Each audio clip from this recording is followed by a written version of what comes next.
Voilà le thème d'aujourd'hui. Quelle est ma mission? Est-ce que ça vous arrive de vous poser la question? Quelle est ma mission? Sorel, est-ce que tu te poses la question déjà? Tu t'es déjà posé la question? Je pense, oui, je me suis déjà posé la question. Ça nous arrive tous, plus ou moins. On se pose la question et parfois nous arrivons à faire tellement de choses que même si on pense remplir la mission divine, il faut remettre à plat tout ce qu'on fait pour savoir si on répond vraiment à ce que Dieu nous demande de faire. Et j'aimerais répondre en 3 images ce matin à cette question, en espérant que ça vous éclairera sur votre mission en tant que chrétien, sur notre mission aussi en tant qu'Église, parce que ça vaut aussi. Et le premier point, première image que j'aimerais évoquer avec vous, c'est la mission d'ambassadeur. Est-ce que vous sentez un ambassadeur, une ambassadrice du royaume de Dieu? Pas trop? Ah. Ambassadeur. Si vous deviez aller visiter un pays en tant que touriste, lequel serait-il? Allez, vous avez le droit de me dire vos rêves de voyage. Israël. Israël. Canada, Norvège, États-Unis.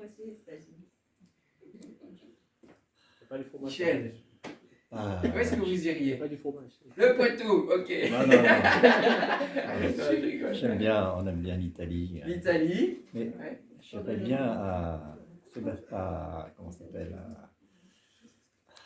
au nord de la Russie, à gauche, sur la Baltique, au bout de la Volga. Je ne sais plus comment ça s'appelle. Oh. Saint-Pétersbourg. Saint-Pétersbourg, ok. Wow. Ça serait précis. Kenya. Kenya? Ok. Super. Jamais la Normandie. Ouais, nous, on doit avoir un voyage de noces encore à faire au Canada, parce qu'on ne l'a pas fait. Et puis Israël, c'est sûr. Ouais, parce que ça permet de comprendre les textes. J'ai hâte d'y aller un jour. Si c'est pas la Jérusalem terrestre, ce sera la céleste. Hein. Ce sera le plus beau des voyages. Imaginez maintenant que le président vous nomme ambassadeur, ambassadrice d'un pays avec une mission. C'est pas forcément le pays de vos rêves. Est-ce que vous accepteriez? Oui. Avec une mission de diplomatie dans un pays qui est plutôt ennemi à votre pays. Est-ce que vous accepteriez? On a un doute s'il nous nomme ambassadeur dans ce pays-là. Est-ce un piège? Voilà. La question se pose. Quelle est la mission? Un ambassadeur, il se voit octroyer une mission générale, et puis parfois des missions très spécifiques qui sont propres au pays où il se trouve. Chaque ambassadeur de France a une mission générale, c'est représenter la France, c'est accomplir une mission de diplomatie, d'apaisement, de bonnes relations entre deux pays. Et puis il y a des missions plus spécifiques, suivant les terrains, les autres pays où les ambassadeurs peuvent se trouver. Et de la même manière, en tant que chrétiens, nous sommes ambassadeurs du royaume, nous représentons le royaume de Dieu. Amen. Et nous sommes appelés à une mission générale, c'est transmettre un message. Et nous avons parfois des missions plus spécifiques, suivant les terrains où Dieu nous dépose, nous met, nous place. Peut-être que si c'est dans un contexte où il y a la guerre, où il y a une population particulière, une culture particulière, eh bien, il y aura une mission adaptée. Dieu envoie en mission différentes personnes pour différents objectifs. Quand on pense, même que ce soit dans le monde catholique, par exemple, je pense à Sœur Emmanuelle là, ou Mère Teresa, elles sont remplies des missions spécifiques que d'autres sœurs n'ont pas remplies. Elles avaient d'autres missions. Donc il y a des missions spécifiques. et des missions générales. Aujourd'hui, on va se contenter de la mission générale, mais comprenez bien cette première image de l'ambassadeur, l'ambassadrice. Et j'aimerais lire avec vous 2 Corinthiens 5 pour voir justement ce rappel biblique, cette image biblique de l'ambassadeur. 2 Corinthiens 5, 17, le premier verset, normalement vous connaissez tous par cœur.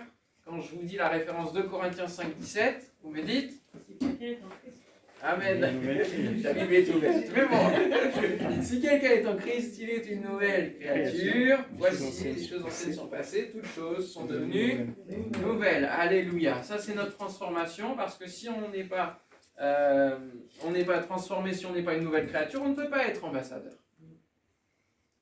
Et tout cela vient de Dieu, qui nous a réconciliés avec lui par Christ, et qui nous a donné le ministère de la réconciliation.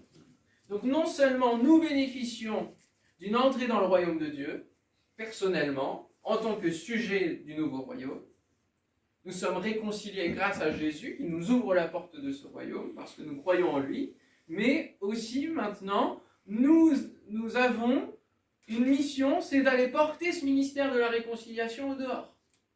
Donc nous entrons dans le royaume quelques instants pour en ressortir avec une mission. Nous passons de sujet du royaume à ambassadeur, tant que nous sommes sur cette terre. Car Dieu était en Christ, réconciliant le monde avec lui-même. Donc on a l'exemple de l'ambassadeur, ici, en n'imputant point aux hommes leurs offenses, et il a mis en nous la parole de la réconciliation. Nous faisons donc les fonctions d'ambassadeurs pour Christ, comme si Dieu exhortait par nous, nous vous en supplions au nom de Christ, soyez réconciliés avec Dieu. Celui qui n'a point connu le péché, il l'a fait devenir péché pour nous, afin que nous devenions en lui justice de Dieu. Amen. Amen. Maintenant que nous sommes sauvés, que Dieu nous a transformés et équipés, il nous nomme ambassadeurs, ambassadrices de son royaume sur cette terre, pays étranger, avec un ordre de mission, la réconciliation. Alors il ne s'agit pas de faire des compromis avec le monde. C'est pas se réconcilier avec l'esprit du monde. Parce qu'il y a certains chrétiens qui croient que c'est ça. Et du coup qui se permettent de mélanger dans leur propre vie un petit peu de monde, un petit peu de Dieu et faire du mélange. Non, c'est pas ça. Le ministère de la réconciliation, c'est un message bien précis. C'est dire, soyez réconciliés avec Dieu. C'est-à-dire que chaque personne que l'on croise, lui dire, est-ce que tu es réconcilié avec Dieu? Hier, il y avait déménagement. Puis il y a eu l'ascenseur qui a été utilisé, etc. Et je me suis retrouvé dans l'ascenseur, et du 7e, je monte au 9e. C'était pas du tout prévu, je devais descendre au 0. Il y avait quelqu'un qui avait appelé l'ascenseur. Alors, je pousse un peu, j'ai fait de la place, et il est rentré. Et puis, on descend 9 étages, dans un silence. Et je me suis dit, mais cet homme-là, je ne vais sûrement pas le revoir, parce que je ne vais pas revenir, puisqu'il y a le déménagement. Je ne reviendrai plus dans ces lieux-là. Donc, je lui ai dit une petite question pour la journée. Est-ce que vous savez où vous passerez votre éternité? Il m'a répondu tout de suite, mais l'éternité, c'est quoi? J'ai dit, c'est la vie après la mort. Et hop, il est parti. Soyez réconciliés avec Dieu. Est-ce que vous savez si quand l'éternité viendra, vous serez réconciliés avec Dieu? Si vous ne savez pas, il faut le faire maintenant. Voilà le message de l'ambassadeur, de l'ambassadrice. Ce n'est pas imposer un royaume à un autre. C'est dire, il existe un autre royaume, j'en suis le représentant. Et nous vous invitons à être réconciliés parce que le royaume dans lequel vous êtes actuellement va être détruit, mais le mien, il est éternel. Alléluia. C'est faire prendre conscience, ou en tout cas lancer l'interrogation pour qu'il y ait une prise de conscience sur le fait qu'il y a une condamnation qui pèse sur le royaume du monde. Et que celui qui mène le royaume du monde est un menteur. Et donc il faut se réconcilier avec Dieu, avec le Créateur. Nous ne venons pas dans un objectif de jugement, mais de diplomatie. Nous n'imposons pas le message, nous l'annonçons et le proposons comme une perche tendue. Non pas de compromis, mais un message qui appelle à être réconcilié avec Dieu, avec son royaume. Chaque ambassadeur est doté d'une ambassade. Qu'est-ce que l'ambassade du royaume de Dieu? C'est un lieu qui appartient à Dieu. Un lieu qui appartient à Dieu. Et donc c'est quoi l'ambassade? Le céleste. Est-ce que c'est notre corps? Il y a deux possibilités de réponse. Notre corps, qui est le temple du Saint-Esprit, donc là où Dieu règne, en maître à 100%. Donc on est une ambassade, on se transporte dans le monde, on est une ambassade ambulante. Et puis aussi, quand plusieurs temples se réunissent, ça donne une église. L'église est aussi une ambassade du royaume de Dieu. Puisque dans cette église se réunissent tous ceux qui croient, tous ceux qui sont membres de ce royaume. Ça me fait penser dans Bernard et Bianca, il y a SOS Société, ils se rassemblent de différentes nations, et puis pour essayer de porter secours à différentes situations. De la même manière, l'Église est un peu comme ça, nous nous réunissons et nous cherchons auprès de Dieu là où il y a des situations pour porter secours et pour amener le message au bon endroit. Cette Église est un territoire sur lequel se vivent les valeurs du royaume de Dieu, le fonctionnement du royaume de Dieu. C'est une zone, cette ambassade à chérir, où chaque enfant de Dieu doit se sentir en sécurité quand il arrive. Amen. On désire cela pour chaque Église. C'est un temple personnel à chérir également pour qu'il n'y ait pas de souillure. L'Église doit se préserver pure et non souillée en préparation du jour où elle est rappelée dans le royaume de Dieu. Parce qu'une ambassade, ça ne dure qu'un temps. À un moment donné, il faut revenir dans le royaume. C'est ça l'important. Ce n'est pas l'ambassade l'important, c'est le royaume. Et donc elle ne peut pas se corrompre et passer à l'ennemi. C'est impossible. Alors, la mission d'ambassadeur, c'était la mission particulière de qui? À qui ça peut nous faire penser? Je vous donne un indice. Si tu peux afficher la première image. On a une étoile.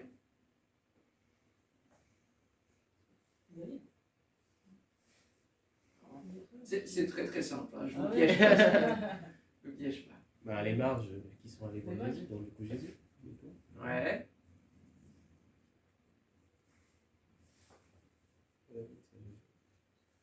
Je disais quoi? Non, on dit que c'est pas David, c'est que c'est Jésus. Oui, c'est tout simple. C'est Jésus. C'est très très simple. Pas de piège. C'est Jésus. Parce que, oui, il y a l'étoile du berger qui l'a suivi, hein, bien sûr, et puis il est l'étoile du matin. Il est l'ambassadeur par excellence, hein, on l'a vu, c'est lui qui est venu. Il a fait devenir un péché pour nous, afin que nous devenions en lui justice de Dieu. Il est l'ambassadeur du royaume.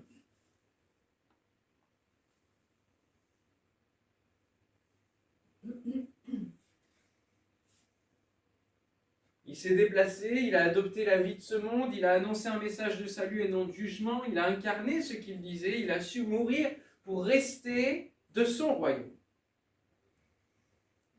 Et il dira à ceux qui le titillaient sur son origine, dans Luc 11, « Et si moi je chasse les démons par Belzébul, vos fils par qui les chassent-ils? C'est pourquoi ils seront eux-mêmes vos juges. Mais si c'est par le doigt de Dieu que je chasse les démons, le royaume de Dieu est donc venu vers vous, jusqu'à vous. » Il y a quelque chose qui s'est rapproché. Et c'est le message que Jésus va donner à ses disciples de dire, le royaume de Dieu s'est approché de vous. Jésus, l'ambassadeur. Si nous sommes ses disciples, nous sommes appelés à être aussi des ambassadeurs, des ambassadrices. Alléluia. Par rapport à la purification, en tout cas la pureté qu'il nous faut préserver, j'avais marqué comme verset, je vous le lis, celui de 1 Pierre 2,11. « Bien-aimés, je vous exhorte comme étrangers et voyageurs sur la terre. » C'est comme cela que nous devons vivre. c'est la mentalité que nous devons avoir, la perspective que nous devons avoir en vivant ici, comme étrangers et voyageurs sur la terre, à vous abstenir des convoitises charnelles qui font la guerre à l'âme. N'allons pas sur le terrain de la guerre charnelle. Ne cédons pas à la tentation d'y aller par nous-mêmes, d'aller régler ce qui en nous est un combat. Nous ne pouvons pas avoir la victoire sur nous-mêmes, par nous-mêmes. N'allons pas sur ce terrain-là. Disons, Jésus, j'ai besoin de toi dans mes combats. Alléluia. Par rapport à la tentation, par rapport à la chair. Appuyons-nous sur la victoire de Christ. Nous ne sommes qu'un ambassadeur du royaume qui a vaincu. Deuxième image, pour répondre à la question « Quelle est ma mission ?», la fonction de répétiteur. Merci. Répétiteur, vous savez ce que c'est ? Ça a deux définitions, une ancienne et une plus récente, en termes d'image. Un répétiteur. Il y a une notion de répétition, en effet. Donc quelqu'un qui répète, c'était une personne qui faisait répéter les leçons d'un élève. Il s'occupait de faire répéter, d'enseigner, d'expliquer les leçons, mais aussi de faire répéter les poésies, etc. Quand vous faites répéter un poème à votre enfant, vous êtes un répétiteur. Voilà, je vous l'apprends. Deuxième fonction, un répétiteur, c'est un objet. Personne ne voit ? Non. C'est un dictaphone. C'est pour... Non. Non. Je crois que c'est le premier. C'est pour avoir dans plusieurs pièces. Oui, ça y est, on l'a. Quand vous voulez avoir Internet dans une pièce où il n'y a pas Internet, eh bien, vous avez besoin d'un répétiteur pour ramener le signal qui est dans une autre pièce un peu plus loin. Un répétiteur. D'accord ? Ça va ? Vous avez compris le système ? Ok. Donc une personne qui explique les leçons à un élève, qui le fait travailler, qui le fait répéter. En électronique, un appareil qui permet de répéter le signal d'une base existante dans un espace qui ne peut recevoir le signal de base. On va dire que c'est une extension, si vous voulez. Et comme verset, je citerai Matthieu 28, 18. Jésus s'étant approché, leur parla ainsi: tout pouvoir m'a été donné dans le ciel et sur la terre. Allez, faites de toutes les nations des disciples, les baptisant au nom du Père, du Fils et du Saint-Esprit, et enseignez-leur à observer tout ce que je vous ai prescrit. Et voici, je suis avec vous tous les jours jusqu'à la fin du monde. Amen.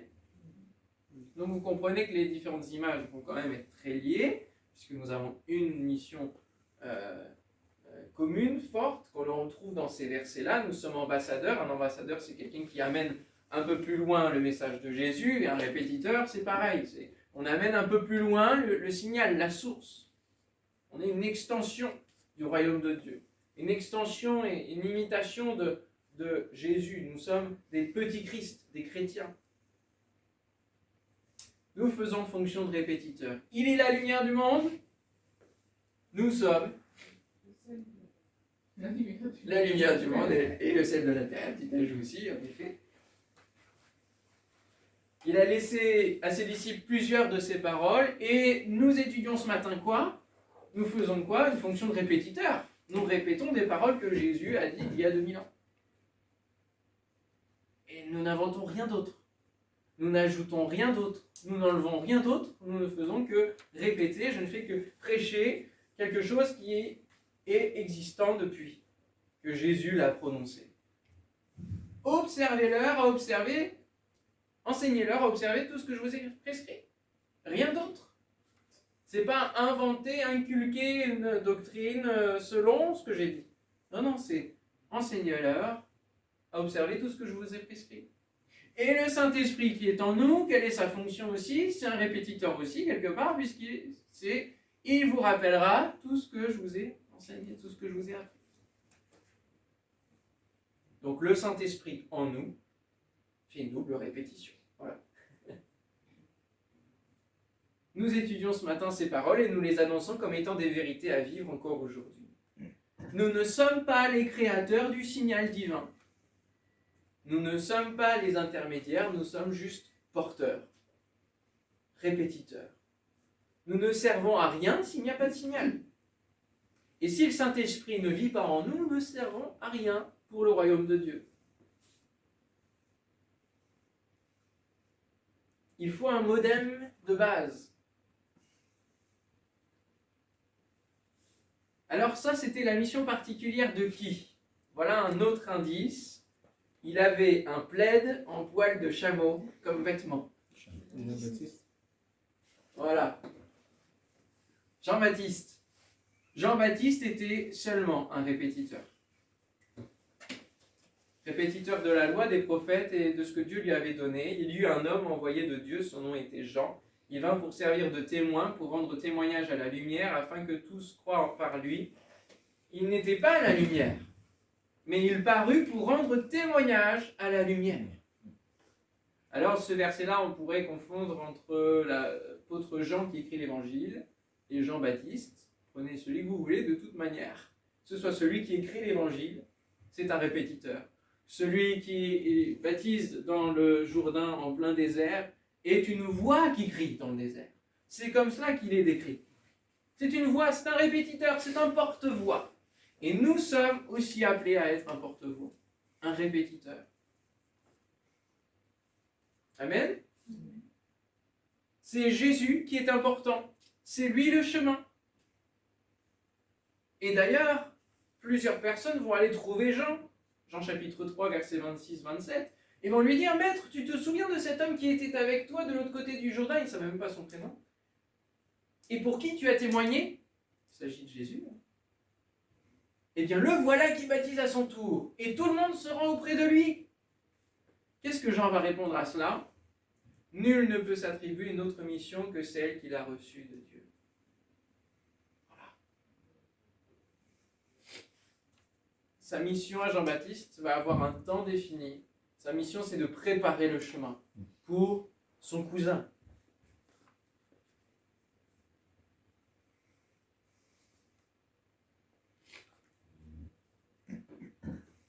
Donc l'important, c'est Jésus. L'important, c'est le Père Créateur qui est à l'origine de toutes choses. Nous allons juste un peu plus loin, là où Dieu nous a placé le signal que Dieu est vivant. Nous apportons notre témoignage de vie. Nous sommes une lettre lue. Le témoignage qu'il agit encore aujourd'hui et transforme les vies.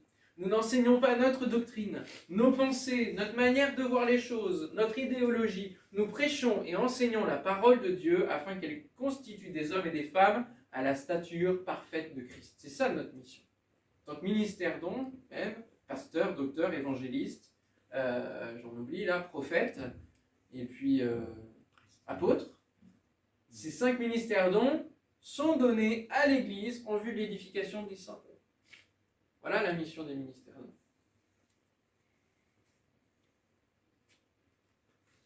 Jean-Baptiste.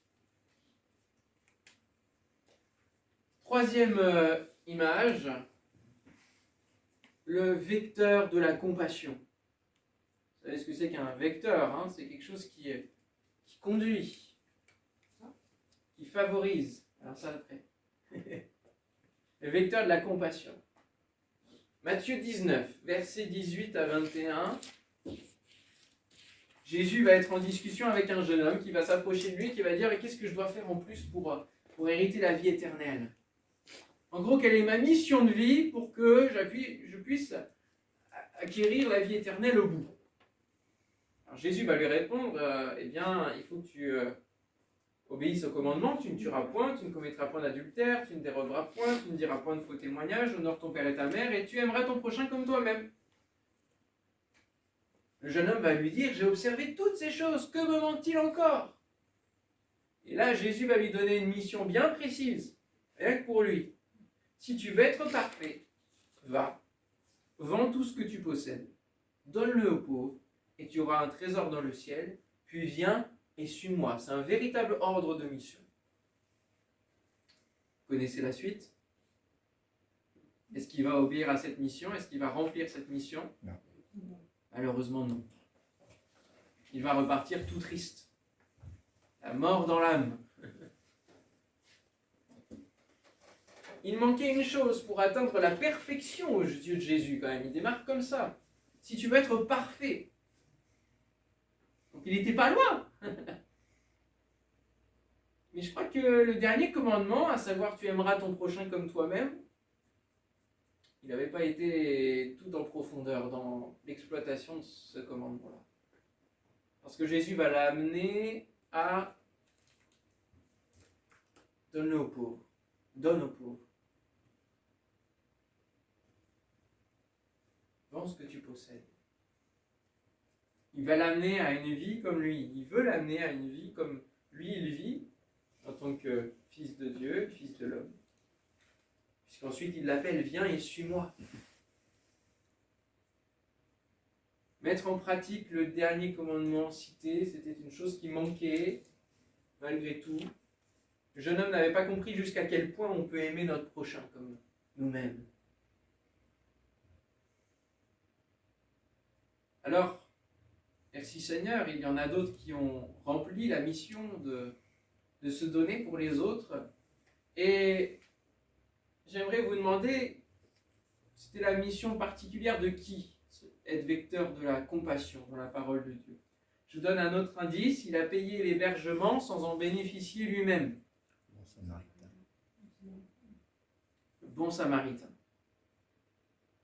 Le bon samaritain, c'est un vecteur de compassion. Voilà sa mission. Mais c'est une mission qui n'est pas donnée de manière précise tout de suite. C'est une mission qui peut nous tomber dessus sans qu'on ait prévu les choses. Un samaritain qui voyageait étant venu là, il voyageait, il allait vers un objectif, fut ému de compassion lorsqu'il vit l'homme à terre, ensanglanté. Il s'approcha, banda ses plaies en y versant de l'huile et du vin, puis il le mit sur sa propre monture, le conduisit à une hôtellerie et prit soin de lui. Ça, c'est la version de Luc 10.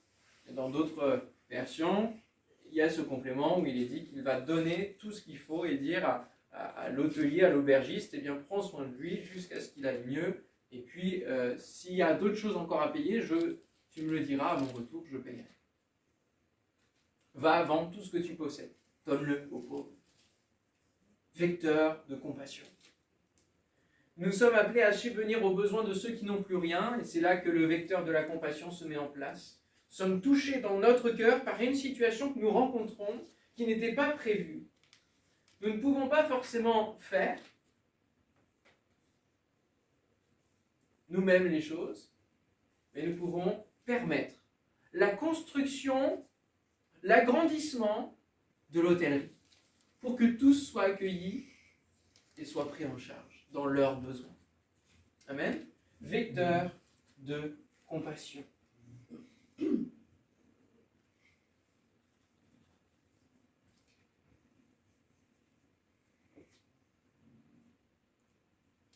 Et donc c'est la troisième image de cette magnifique hôtel avec quelques palmiers, ce qui nous amène quand même pas loin de Jéricho, parce que Jéricho, tout ça, c'était la ville de 70 palmiers. En conclusion, nous avons trois images que je vous invite à retenir. L'étoile, le chameau et l'hôtellerie. Et ça nous ramène une fois de plus à Jésus, et puis nous sommes premier dimanche de décembre. L'étoile qui a conduit les bergers, qui a conduit les astres et donc les mages, qui sont venus sûrement à d'autres chameaux ou dromadaires, mais dromadaires avec un chameau d'Arabie, hein, donc, et qui ont été conduits jusqu'où? Jusqu'à l'étable. Non pas une hôtellerie, parce que l'hôtellerie était pleine, mais jusqu'à Jésus, une étable. Donc nous sommes appelés, nous, à être aussi une étoile, à être un chameau, et à ce qu'il y ait une hôtellerie qui soit assez grande, que ce soit l'église elle-même, mais même au-delà de l'église, qu'il y ait une réponse aux besoins de ce monde. Quelle est ma mission? Ma mission, c'est être la lumière comme l'étoile qui brille, la lumière d'un royaume qui n'est pas de ce monde. Ma mission, c'est de faire lever les yeux vers le ciel, montrer qu'il y a autre chose, un autre royaume que la terre. Ma mission, c'est porter un message plus loin parce qu'il est salvateur. Et les mages, ils ne sont pas juste venus voir Jésus, ils sont venus ramener une nouvelle dans un pays lointain, qu'il y avait eu quelque chose qui s'est passé d'historique pour le monde et la planète. Un sauveur. Ma mission, c'est accueillir le besoin de l'autre, même quand cela n'est pas prévu, pour que Jésus ne soit pas à la porte de l'hôtellerie, parce qu'on sait très bien que lorsqu'on octroie une bénédiction, un secours, même à l'un des plus petits, un verre d'eau, c'est comme si nous le faisions à qui? À Jésus. Donc, il est important que ma mission sur cette terre, c'est que Jésus ne soit pas à la porte de l'hôtellerie parce qu'elle est trop petite, parce qu'elle est pleine d'autres choses. Non. Mais que grâce à la compassion et au vecteur de la compassion que je suis, je puisse permettre l'agrandissement de la réponse aux besoins de ce monde. Alléluia.